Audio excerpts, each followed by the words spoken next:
Right now you're warm and you didn't even have to try. The heat just runs. There's a coat by your door you didn't have to kill anything to make. There's food in your kitchen that'll still be there next week, no matter how cold it gets outside. Now, take all of that away. Just your bare skin and a winter so cold it could kill you in your sleep before you even woke up. That used to be normal. Not for one bad season. For hundreds of thousands of years, your ancestors lived through real ice ages, where giant sheets of ice covered whole continents and the cold could kill a person in a few hours. And somehow they made it. You're the proof. Every one of them lived long enough to pass life down to you, which means every single one of them won a fight against winter they couldn't afford to lose. So how did they do it? How does a soft, hairless animal that grew up in the African heat survive the coldest weather this planet has ever thrown at a human? That's what I want to show you. Because it's one of the best survival stories we have, and almost nobody knows how close we came to not making it at all. Let's be honest about what they were facing, because winter makes it sound like a cold afternoon and a campfire. It was nothing like that. The last ice age was worst around 26,000 to 19,000 years ago. Ice sat on top of Europe, Asia, and North America. The land was flat, frozen, and open, with nothing to stop the wind. Trees were hard to find. Food vanished for months at a time. And humans just aren't built for that. We come from warm places. Our bodies still act like it. We don't have thick fur. We don't have a fat layer like a seal. We can't slow our heartbeat and sleep through the cold like a bear. Take a person's clothes off in real cold and they've got hours, not days. The body shuts down, and that's the end. The animals around them were made for the cold. Mammoths had fur and fat. Cave bears could hibernate. Reindeer could just walk far away to somewhere warmer. Humans had none of that. On paper, we should have been one of the first things to die when it got cold. Wrong body, wrong place, worst possible time. But we had a brain that could plan and hands that could build the things our bodies were missing. That turned out to be enough. Just barely. There wasn't one trick that saved us.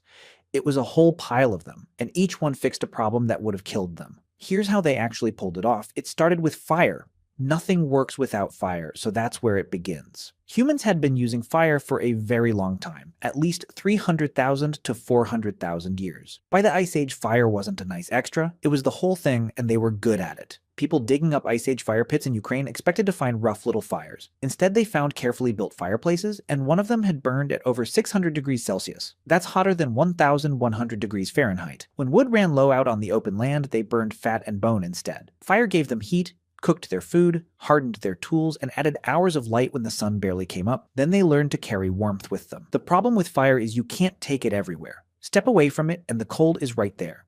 So humans did something no other animal could do. They took the warmth off other animals and put it on themselves. At first it was simple. Skins thrown over the shoulders. And here's a wild fact. People were skinning bears for their fur in northern Europe at least 300,000 years ago. We know because of the cut marks left on the bear paw bones, right where you'd cut to pull a skin off clean. Those bear hides made wind and waterproof winter cloaks, but a loose skin leaks heat through every gap, and that's not enough for a real ice age. The fix showed up around 30,000 years ago, and it's so small it sounds silly.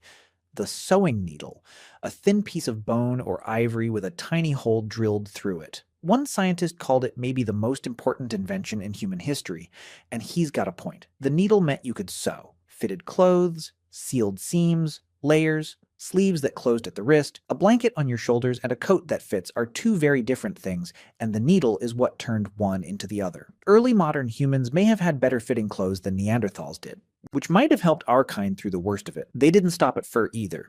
Deer hide cut the wind and stayed soft enough for mittens and waterproof boots. And before heading out into the cold, hunters would rub animal fat called tallow over their faces and necks. It sealed the skin, held in heat, and stopped the wind from pulling warmth away. Simple, a little gross, and it worked. Out on the bright snow, there was another danger most people forget about: snow blindness. The glare off the snow can blind you. So northern hunters carved thin slits into bone or wood and tied them over their eyes. The little slits cut way down on the glare. The first sunglasses, basically, made of bone. Everyone pictures cavemen hiding in a deep cave. The truth is better than that. A lot of these people built their own shelters. Out on the cold land in what's now Ukraine and Russia, there were no caves and barely any wood. So they used the one thing lying around everywhere: mammoth bones. At a site called Mezhyrich, people found round houses made almost entirely from mammoth bones and tusks. Skulls and big leg bones went into the ground as the base. Ribs and tusks curved up to make the frame. Hundreds of bones in just one house. They were sunk partway into the ground and packed with hides, moss, and earth, which held the heat well enough to keep a whole family comfortable. The biggest one is about 18,000 years old, right in the coldest part of the Ice Age, and the site looks like it was used again and again over hundreds of years. That's some of the oldest building we've ever found. People made homes out of giants, and the design was clever in ways you wouldn't guess. Many winter homes had a cold trap doorway with the door dug lower than the sleeping area. Cold air is heavy, so it sank down into the entrance and stayed there while the warm air rose up to where the family slept. They figured that out tens of thousands of years before anyone wrote down how it works. They also used snow, which sounds backwards until you've felt it. Snow is a great insulator. Pile thick walls of it around a shelter and the inside stays close to freezing even when the air outside drops to 30 below. Long before anyone perfected the igloo, people already knew that under a snowbank was far warmer than out in the open air above it. Where you built mattered too. People in forests had it easier than people out in the open because a group of trees blocks a huge amount of wind. A walk through the woods on a brutal day is surprisingly calm compared to standing in a field. And for the small gaps and drafts, where we'd use foam or caulk, they packed in moss, mud, and pine pitch. The sticky sap from pine trees to seal everything up tight. Staying warm keeps you alive tonight. But winter's slower killer is hunger. For months, there was almost nothing to gather and not much to hunt, so they got very good at saving food ahead of time. When they made a big kill, they didn't just eat it, they saved it. The cold did half the work, freezing meat after a hunt so it kept for later. They smoked meat, dried it into jerky, and kept dried fruit. They stored food in pits dug into the ground and in cool underground cellars where the earth kept it cold and safe through the winter. There's even evidence they weighed mammoth meat down and sank it in cold ponds to keep it fresh longer, like a natural fridge. None of this needed power or anything that could break. It couldn't go out like a freezer in a storm, and they wasted almost nothing. Every part of an animal got used. They were very good at squeezing every calorie out of a carcass, which is hard to picture in a world where we throw out half of what we buy. The hunting was organized too. At a spot in eastern France near a tall limestone rock, Ice Age hunters used fire and teamwork to push whole herds of wild horses and reindeer into a natural trap. Not once. For tens of thousands of years, the same place, over and over. Kill big, dry the meat, save it for the cold. That plan is most of the reason they lived. Here's something easy to miss. These people expected winter. Their whole year was built around getting ready for it. We're the ones who get caught off guard. We just assume the power will come back on. And when a bad storm hits, we're surprised. They were never surprised. A huge part of their year was preparing, and they used each other. Way more people lived under one roof than we'd ever put up with in way less space, and that was on purpose. Body heat is a real heat source when you pack enough people close together. The person with a room to themselves wasn't lucky, they were cold and exposed. It was usually the ones living alone, especially the old, who died first in a hard cold snap because there was nobody next to them to share warmth. But that doesn't mean Ice Age people were always peaceful. Life was brutally hard. Resources were limited, and sometimes humans became a threat to other humans. We know this for a fact, that some ancient humans got into cannibalism to survive. When food became scarcer than an honest politician, Ice Age people sometimes had no choice but to turn to the most desperate measures for survival.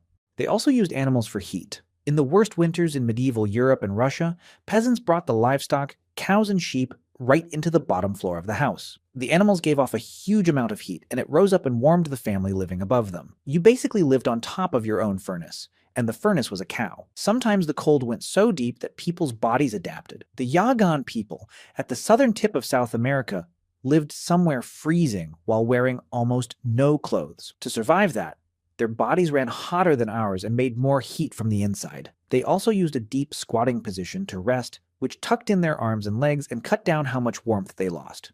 Their answer to the cold wasn't a coat. It was their own body turned up high.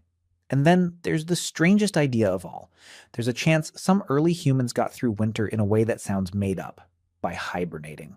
At a Spanish site called the Pit of Bones, scientists studied early human ancestors from around 430,000 years ago who lived through a cold, icy time. And the bones are strange. The damage in them comes in cycles, like clockwork. Seasonal marks, growth that stops and starts, signs they weren't getting enough sun. Teenagers with strange, interrupted growth. It's the same pattern you see in animals that hibernate, when the body slows way down, stops eating properly, and starts feeding on itself. The scientists suggested that these people, without enough fatty food to get through a brutal winter, might have gone into caves and slowed their bodies down into a kind of deep sleep to wait it out. It's not settled. Plenty of scientists argue against it and say there are other reasons for that bone damage. We can't truly hibernate now, but the idea is strange enough that serious people are still arguing about it. So your ancestors sleeping through winter like bears isn't something we can just wave away.